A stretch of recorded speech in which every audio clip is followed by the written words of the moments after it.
தெரியாமல் இருக்கிறதுக்கு மயக்க மருந்து கொடுத்த மனதை கொடுக்கிறார். கசப்பு கலந்த காடியை கொடுக்கும் பொழுதுதான் இயேசு கிறிஸ்து வாங்க மறுத்துவிட்டார். நான் சுய நினைவோடுதான் நான் சாக வேண்டும் என்று சொல்லி அவர் எந்த ஒரு காடியும் வாங்கி கொடுக்காமல் தன்னை சிலுவைக்காக கொடுத்தார்.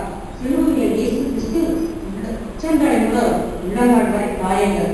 அவர் பூச்சினால் அடித்து நோக்கப்பட்டார். அற்புதங்கள் செய்தவர்கள் அடையாளம் அந்த இயேசு கிறிஸ்துவால் நன்மை பெற்றவர்கள் சீடர்கள் இயேசு கிறிஸ்துவை பின்னாடி சென்ற எல்லா தாய்ப்புகளும் அவரை விட்டு சென்றது. அப்பொழுதுதான் இயேசு கிறிஸ்துவை பார்க்கிறார். அனாதையை கூட அவர் தொங்கி கொண்டிருந்தார். உடம்பெல்லாம் ரத்தம். ஒரு போசியவர்கள் அவர் விழா எருவிலை குத்தும் பொழுது நம்மளெல்லாம் ஒரு சின்ன காயம் ஏற்பட்டால் ரத்தம் வரும். ஆனால் இயேசு கிறிஸ்துவோ ரத்தமும் தண்ணீரும் சேர்ந்து வந்தது. அப்பொழுதுதான் அவர் அனாதையாக நின்று தொங்கிக் கொண்டிருக்கும் பொழுதுதான் சுற்றியும் பார்க்கிறார். அப்போதுதான் பிதாவே இவர்களுக்கு மணி நாங்கள் செய்கிறது இல்லைன்னு அறியாதிருக்கிறார்கள் என்று சொல்லி முதல் வார்த்தை சொல்கிறார். அடுத்த வாசிக்கும் பொழுது 2000 ஆண்டுகளுக்கு முன்பு இந்த உலகத்தில் இயேசு கிறிஸ்து மாம்சத்திலிருந்து வெளிப்பட்டார். மரணத்திலிருந்து ரட்சிக்கப்பட ஆண்டவராக இயேசு கிறிஸ்து கண்ணீரோடு ஜெபிக்கிறார். எபிரேயர் 5:7 நம்ம வாசிக்கிறோம்.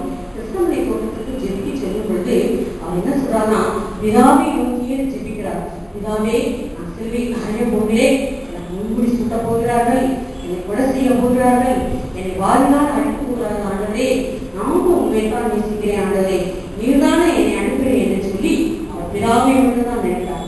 யாரையும் அவர் நினைக்கவில்லை. பிதாவை நினைத்துக் கொண்டே இருந்தார். ஒருவராம் மலைக்கு செல்லும் வரைக்கும் தன் பிதாவை தான் நினைத்து ஜெபித்தார். மனம் கசல் கழுந்தார். பிரச்சனை கொண்டே கதறி அழுது ஜெபித்தார். ஆண்டவரே, நான் மரணத்துக்கு ஒப்புக் கொடுக்கிறேன், இங்கதான் பிதாவே என்னை ஆசீர்வதிக்கும் என்று சொல்லி இயேசு கிறிஸ்து நமக்கு பிதாவாக தான் மனுக்குமாரனாக அவர் நமக்கு வெளிப்பட்டார். அவருக்காக அழுவலை, நமக்காக அவர் அழுகிறார். என்னை புரிந்து கொள்ளாமல் நம் மக்களிலா என்னை கொடைக்குற்றம் செய்யப்பட்டு என்னை சிலுவையில் அடைந்தார்களே என்று சொல்லி அப்புறம் பிதாவே இவர்களுக்கு மண்ணி என்று சொல்லித்தான் அடிக்கடி அவர் சொல்லிக் கொண்டே இருந்தார். அவர் அசதி பண்ணப்பட்டவரும் மனுஷரால் புறக்கணிக்கப்பட்டவரும் துக்கம் நிறைந்தவரும் பாடும் அணிவித்தவருமா என்று சொல்லி நாம் வாசிக்கிறோம். ஏசாயா 53:3 நாம் வாசிக்கிறோம். இயேசு கிறிஸ்து இப்பொழுது அவர் உயிருக்கு உச்சக்கட்டத்திலே இருந்து கொண்டிருக்கிறார். முந்தினால் இரவு முழுவதும் அவர் உறக்கம் இல்லாமல் இரவெல்லாம் அவரை நிற்க வைத்து அநேக கேள்விகளை கேட்கிறார்கள். அவர் உட்கார்ந்தே அவர் விடவில்லை. அநேக கேள்விகளை கேட்டு அவரை துன்புறுத்தினார்கள். தலையை சுற்றி 600க்கு அதிகமான கோச்சவர்கள் கோழினால் அடித்தார்கள். ஒரே அடியில் 9 இடத்தை கிழிக்கும் வாரினால் அடித்தார்கள். முதுகை இறப்போடு அவர் மாறியது. வலிமோடு ரத்தம் தலையில முடியெல்லாம் ரத்தமாக வழிந்தோடுது. ரத்தம் கண்களை கொடுத்தது.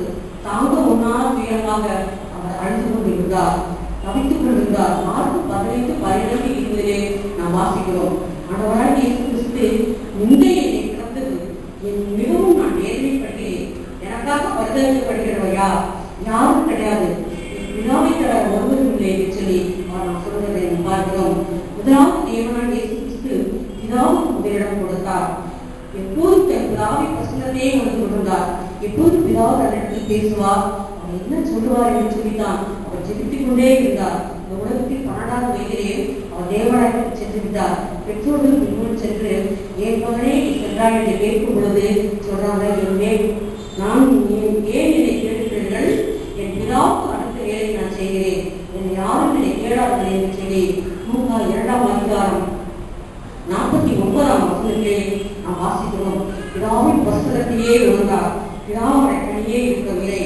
அவர் சொல்றாரு, என்னை அனுப்பினவர் என்னுடைய கொண்டிருக்கிறார்.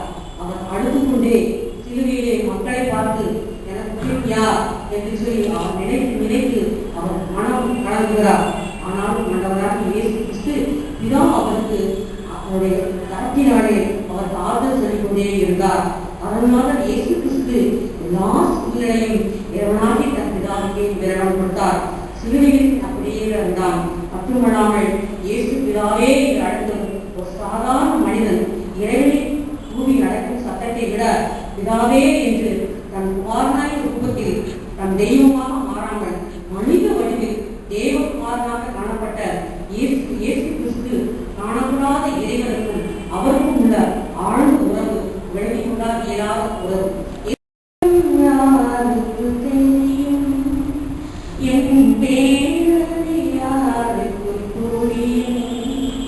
என் தனிமை என் சோர்வுகள் யார் என்னை கேட்குவார்